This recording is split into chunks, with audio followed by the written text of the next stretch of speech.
Hey everybody, hope you guys are healthy and safe. I am in Beijing, China right now in an area called Gula, which is Chinese for drum tower. So very lively morning right now. Perfect time to test this guy, the Vivo X200 Pro. Now the X200 Pro, how big of a jump it is to the X100 series will depend on the phone that you're comparing to. If you're comparing it to the X100 Ultra, then it's a relatively small iterative update.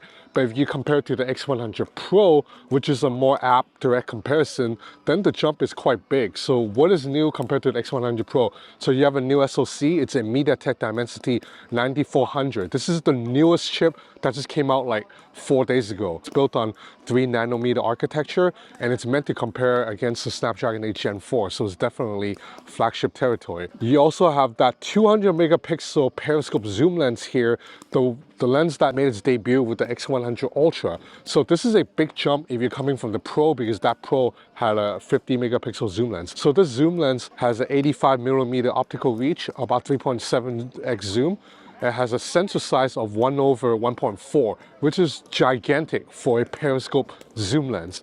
And if you guys, see my coverage of the X100 Ultra, you will know it's the best zoom lens of any phone, and it is not even close. There's a brand new main camera here, 50 megapixel, co-developed by Sony and Vivo. But on paper, it's actually a downgrade because it has a smaller sensor size of 1/1.3 inch. Because previously on the X100 series, all the phones had a 1-inch sensor. But I spoke to Vivo's camera engineers and they insist, even though the sensor is smaller, this is a newer generation Sony sensor with better noise reduction, better dynamic range, and just a better sensor all around. The battery size in here is also much bigger. There's a 6000 mAh cell. So that's quite a bit bigger than what's in the X100 Pro. I think it's like a 10% bump. Like 10% bump in battery is huge. When you pair that with the more efficient chip, you should be able to get much better battery life here than on the X100 Pro. There's also a new design, as you can probably see already. It uses that iPhone-like flatter frame design, which I think a lot of you guys are gonna like. However, I wanna say that I like this design better than the iPhone because this screen, it's a little bit more flat than previous Android phones. Definitely compared to the X100 Ultra, it's a little bit more flat.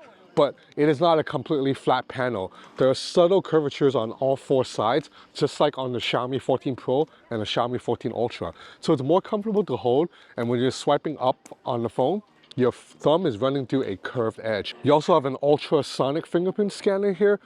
This is an upgrade over the optical scanner used in the X100 Pro. But again, if you're coming from the X100 Ultra, that's nothing new. You've already been having this. Now, as for photography and videography, which is what this phone is known for, there are some new features. So number one is portrait mode. You can now shoot all the way up to 135mm, which you could not before. On the previous Vivo phones, you maxed out at either 100 or 105mm for portrait. So 135mm portrait, it's equivalent to like a 5.5x zoom, so you get a better reach. Yeah, I know Samsung and iPhone also has a 5x portrait mode, but those phones uses a zoom lens with a small sensor, so the quality takes a big hit when you're shooting a 5x.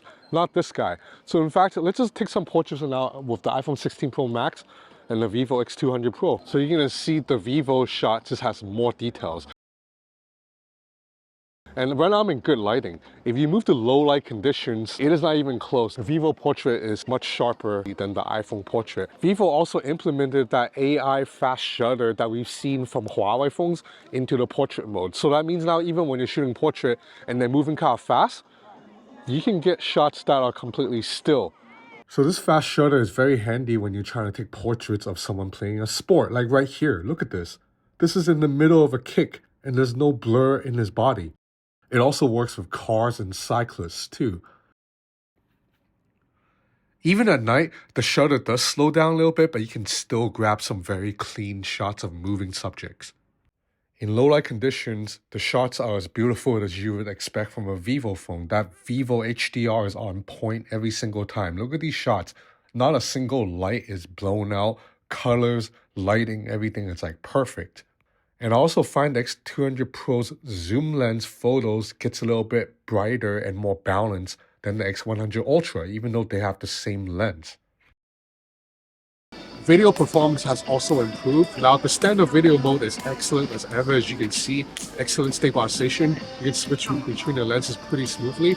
And I still am a huge fan of the cinematic video mode. which applies these cinematic LUTs to it, and also a little bit of digital bokeh. You can see it looks good even in low light conditions.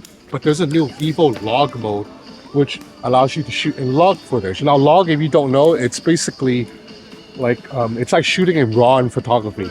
It's gonna capture images that are unedited without color processing, so the footage will look very dull on the screen at first, but the point of that is the video footage contains all the image information, as much information as possible, which then allows you to go into a video editing app later to edit colors and lighting, so you have more room to play with.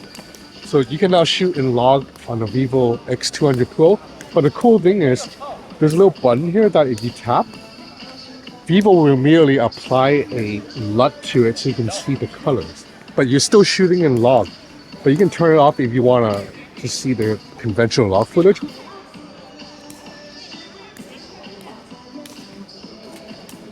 Okay, enough talk. Just look at these photos and video samples I've snapped over the last 24 hours. So this is not a full review because I've only had the phone for like less than a day. I will definitely do more testing down the line. But so far, this camera performance seems to be slightly improved over the X100 Ultra and quite a bit improved over the X100 Pro. Now on the software front, this phone runs Android 15 out of the box. This is the China version of the phone, so this is running Origin OS. This phone is going to launch globally, so I'm assuming there's going to be a fun touch version. Now, Origin OS, if you guys have seen my videos, you know I actually am a fan. I like that it's kind of lively looking. It has all these shortcut features, like you can swipe from the side to immediately bring up a digital payment menu. You have interactive widgets, like for example, if I play something on Spotify, you see that there's an interactive widget here that allows me to control the track on Spotify. I can pause or play video. So I really like that. And there's also a new Dynamic Island ripoff. I mean, it is what it is. They call it Origin Island. So it's just like iPhone's Dynamic Island. But I like it. I've been a big fan of Dynamic Island since day one. So I don't care if this is a copy. You know, it's good to copy good features. It's not just that. If you have something like, say, an image, for example, you can long press on the image and you can drag this up to the island to immediately begin a sharing menu. So you see, I can share this to other apps if I want to. I can upload it to TikTok immediately. This also works with text. So if I highlight a chunk of text here, I can just grab it, lift the text, and then bring it up here and then share it to notes, for example. So this feature is not exactly never before seen. Realme and Honor phones have already offered this for about half a year now, but it's nice to have. I think part of the reason I like using Android is because it's so much more customizable. I can do these little things like that. But anyway, that's about it for this quick hands-on of the Vivo X200 Pro. Rest assured, I will have a lot more coverage on this guy coming soon, so stay tuned. I hope you enjoyed this video. If you did, please consider subscribing to my channel. It will help me a lot. Thanks for watching.